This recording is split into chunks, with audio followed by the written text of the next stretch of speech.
Hello and welcome to Basic Spanish for OT, PT, and SLP clinicians. My name is Juanita and I am your host. I am an occupational therapy assistant as well as the author of this book, Basic Spanish for OT, PT, and SLP clinicians in the acute hospital setting. This book, as well as the ebook, can be purchased on Amazon.com, and I will leave a link on the video. On today's video, we will be working from page 83 in the book, where we are talking about common questions and commands. So if you have a copy of the book, I would have you turn there now. If you don't have a copy of the book, I would encourage you to get a copy. It would be helpful when following along with us in the video. With that being said, vamos a empezar. On page 83 in the book, I'm going to have you turn back to page 82.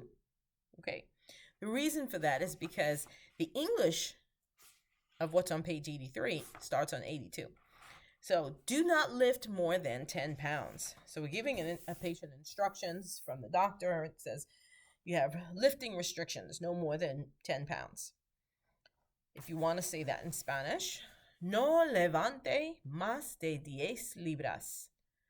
No levante más de 10 libras. No levante más de 10 libras. Sometimes the doctor may say, no more than 5 pounds. So in that case, no levante más de 5 libras. No levante más de 5 libras. Last time, no levante más de 5 libras. This is a good time to introduce you again to numbers. Remember, I did a video a few videos ago. You can search it on YouTube, specifically with numbers, basic numbers from 0 to, I think I did 0 to 20, and then I did another one with 10 to 100 going by tens.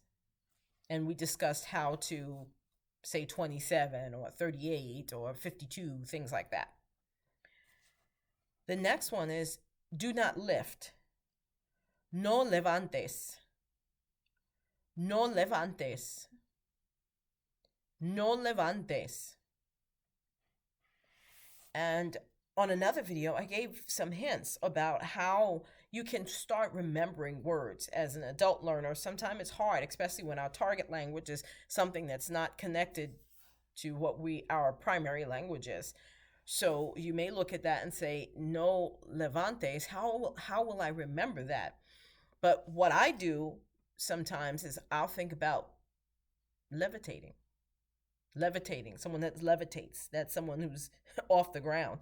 So when you're thinking about that, if you're telling one no levantes, don't lift, it's basically thinking about levitating. Don't pick up something off the ground. Don't go off the ground. Okay, just a hint. The next one is do not pull. No tires. No tires. No tires. And a hint here, this is where I'm going to refer you back to another video where we discussed the alphabet in Espanol. Because if you didn't know Spanish, it looked like that word says no tires, but it's actually no tires. So as long as you are able to know what the phonetic sounds are in Spanish, that's very important. That will help you when reading something to understand that's not no tires. That's no tires, that's no tires. Okay? The next one, do not push.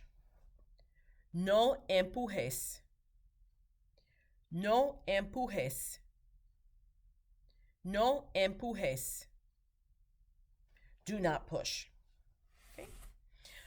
The next one is kind of old school in a sense because many ortho doctors would have said, don't put a pillow under the residual limb. That's a thing that I've seen doctors saying different things now, but back in the days, you didn't put a pillow under the limb.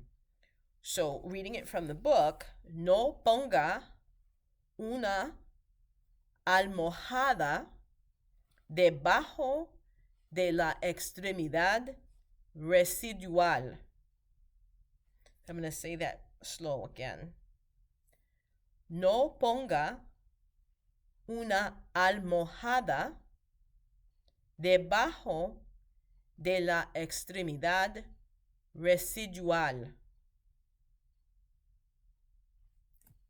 We're going to keep with that 3 times thing. No ponga una almohada debajo de la extremidad residual. So, no ponga una almohada debajo de la extremidad residual. That one, again, I'm making the videos very short so you can have an opportunity to listen, to learn, repeat. And if you want to, you can just go back and try and practice that one again. The next one is do not put weight in your arm. No pongas peso en tu brazo. No pongas peso en tu brazo. No pongas peso en tu brazo.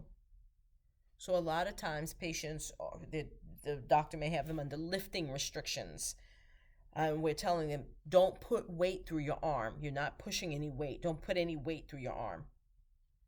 Okay? The last one is do not put weight in your foot. No pongas peso en el pie. No pongas peso en el pie. No pongas peso en el pie. And again, there's so much that you've learned along this journey so far. Remember, if you can't put weight in both feet, it wouldn't be el pie, it would be los pies. So when you're talking about plural. And also knowing that you can say things differently. It could be no ponga or no pongas. There is a formal and an informal way of speaking. So in the book, I kind of switched on and off between either or. In the hospital setting, it would be wonderful to be in the formal way of speaking.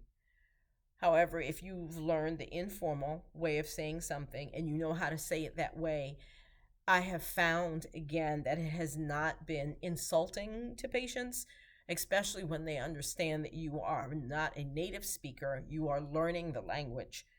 And more people tend to be more accepting of the fact that, or appreciative, I should say, that's the word I'm looking for, more appreciative of the fact that you took the time out to learn the language to help, rather than them being concerned about you not being always grammatically correct or you not understanding the language fully.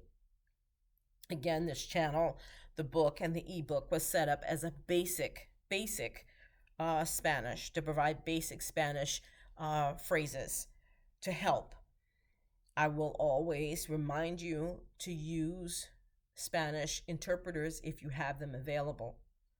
But many times, if you don't, this will be able to help you in those situations.